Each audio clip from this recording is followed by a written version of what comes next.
the passenger in the vehicle, and we got hit from behind by a vehicle that was going way too fast.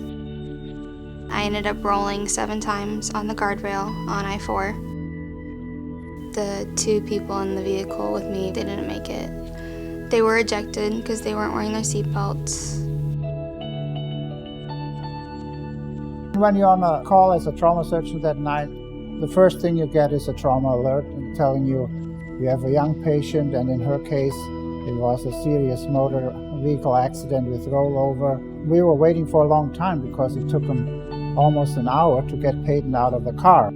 It's a huge accident scene. It shut down I-4 for hours after the pickup truck in which Peyton Moose was a front seat passenger was hit and flipped repeatedly. Peyton was conscious through all of it.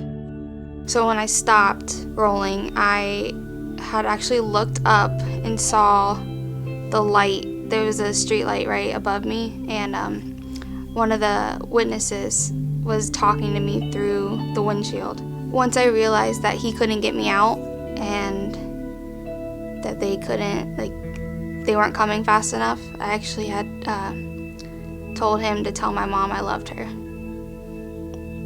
Yeah. For her to be that scared, to say that, to not think she'd see me again.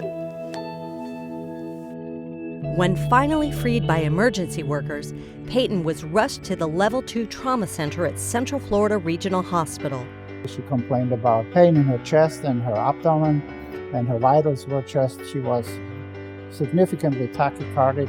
The immediate concern in any patient with those kind of vitals and the mechanism of the injury, you're concerned about some internal bleeding.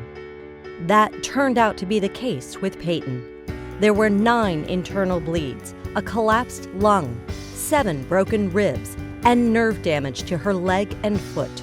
When her blood pressure dropped shortly after arriving at Central Florida Regional Hospital, the trauma team rushed her to surgery to save her life. The surgeon was amazing, explained to us what was happening, explained to us what was going on. Peyton was in the hospital for 10 days. She went home for a few days, then returned for intensive therapy at the Rehabilitation Center at Central Florida Regional Hospital. I told them I was an artist, and I sit on the floor to paint, and I sit crisscross and I paint. And when I was in the hospital, I couldn't get on the floor and get back up safely, and I couldn't sit the way I normally sit. So that was actually one thing, is they helped me be able to get down and get back up. When her trauma doctors visited her in rehab, it was clear she'd turned a corner.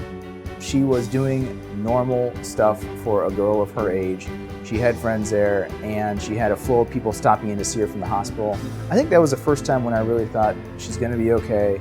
She's making this recovery. She's doing fantastic. 4 months later, Peyton attended Central Florida Regional Hospital's Trauma Survivor Day celebration, where she joined fellow trauma survivors releasing butterflies, signifying their transformation and a second chance at life. I can't say enough good things about Central Florida Regional Hospital. Really, they are amazing. From the surgeons to the nursing staff to the PAs, everyone, they're amazing. I was actually really sad to leave. I was.